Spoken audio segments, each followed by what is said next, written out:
I joined this institute about 4 or 6 months ago, and on that day there was a program like today, and I saw many younger sisters and brothers presented many programs in English. So at that time, I wish I could speak in English like them, but now I'm here today, and I am happy where I'm today. So you can do it. Also, you can do it. Also, you can become fluent in English one day.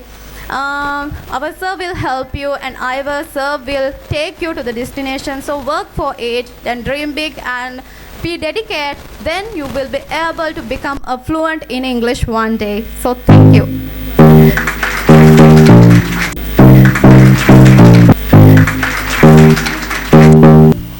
Hello everyone, and welcome all of you who are enrolling with this institute today.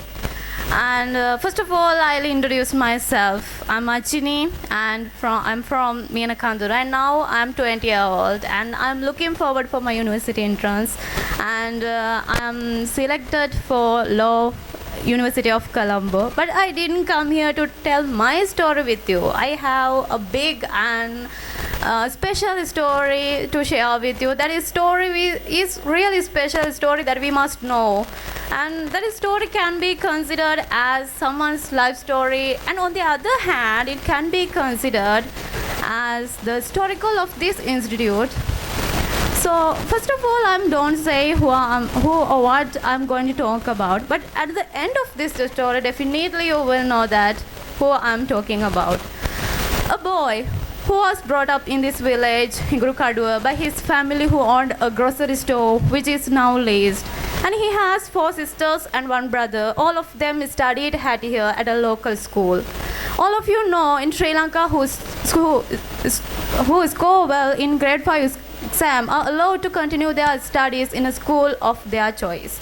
So the little boy was able to enter to the biggest school in Sri Lanka. All of you know Anand College in Sri Lanka, where he studied bioscience at an advanced level, but he didn't achieve high enough result to enter a university. So, but you know, he discovered his talent in drawing. So he embarked upon a career as a cartoonist for a popular romantic cartoon newspaper. And you know, he was also successful of taking government banking examinations. So one day, his mother called him and told him that he had been selected to work at a bank. He was unhappy. He tried to deny her request, but it was in vain, because as the youngest boy in family, he was responsible for looking after his parents, his family. So finally, he decided and agreed to work at the bank. But you know, he never gave up. When he had free time, he came back to his village and he continued to do his artwork at his house for a few years. But it was difficult to find the time to continue his artwork at his house because his busy job at the bank. However, where it all started around the year 2000, electricity came to his village and he bought a computer, his first one, and you believe it was the first computer in the area. He used to sit in the front room of his house with using computer, which attended attention of many local young students. And do you know, they used to come and watch that amazing machine that he was using. And so when he was not at home, he let them use his PC. And day by day, he noticed that children were becoming more familiar with his computer. So he tried to teach them while he is still learning himself. And however, after a while of being at home, he took a job transfer to another city. So he had to bring his PC along with him, with some students. While living in this new city, he made a question with a priest father. One day the priest father told him that there was something wrong with his PC, so he asked him to manage it. The boy managed to fix it. Then the priest father tried to give him some money, which he refused. At that time, the boy suggested to the priest father if he could provide the village with used computer for his students. But at the time, the priest father said nothing. But on the very same night, the priest father was at his doorstep with a used computer, and he was so delighted. And that is how his story begins. After receiving first computer, 2 years later, he was given 2 more computers to the village. It was the basis of first computer club which he began in 2005. And in those days, he had 3 computers, but there was no room for them. Then one day, one family of one of the village students gave their old house to keep the computers in. But the building was so small with thatched roof. But he formed his organization in it. And back in those days, he only taught ICT, Information Communication Technology. And in 2005, he noticed a newspaper article detailing an island-wide IT competition for the all students in Sri Lanka. So he entered with a few students from the village, and the competition was held at the University of Colombo. And do you know, a few months later, they were invited to a grand award ceremony in a big hotel in Colombo. And do you know, they were announced as the runners-ups of the competition. The next week, they were featured in several newspaper articles which gave their organization a small amount of publicity. However, after seeing this newspaper article, an Australian expatriate organization, Lak Aruan, and an organization run by World Bank organization came to his village to help him.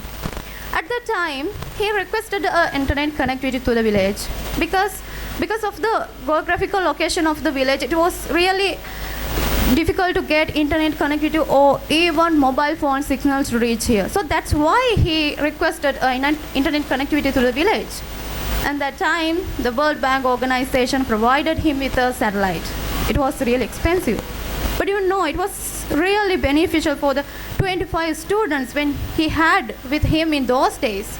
And it is pleased to say, most of those students are working as professionals at the IT industry as computer programmers or system designers. But unfortunately, 2 years later, the internet connectivity was stopped because of the civil war in Sri Lanka. After the internet connectivity was stopped, he began to focus on providing the students with English classes. Now I tell you how he started his English classes at here. He began by teaching grammar. But he needed some help with practicing spoken English. And fortunately, one of well-wishers provided him with a few foreign volunteers to help him. And do you know, before he started his English classes at here, students were falling in their English exams when they were attending at the government school. But it is pleased to say, after coming to his English class for a while, they started to receive distinction level grades in their English exams. At this point, he had around 50 students, and after moving around several locations around the village, and he ended up conducting the organization from his inside his family home. And in 2012, Lak Aruan organization provided him with a new building, but in those days there were no furniture. And then an organization from down south in Sri Lanka provided him with some furniture and financial support, and it was the real turning point for this organization. The number of students increased up to 250. So because of that, it was difficult to manage his time because along his job at the bank. So facing this dilemma, he soon made a difficult decision to quit his job in July 2016 to focus on his full attention and time on improving the sentence. And you know, his dedication has brought a huge advantage for many students. Recently, students who joined with this institute sat for the O-level exam, and it is pleased to say they have received distinction level grades in their English exam. So the full credit should be given for this institute and our Janaka sir. And I am also here because I joined this institute. Take you to the destination, so work for it, then dream big and be dedicated, then you will be able to become a fluent in English one day. So thank you.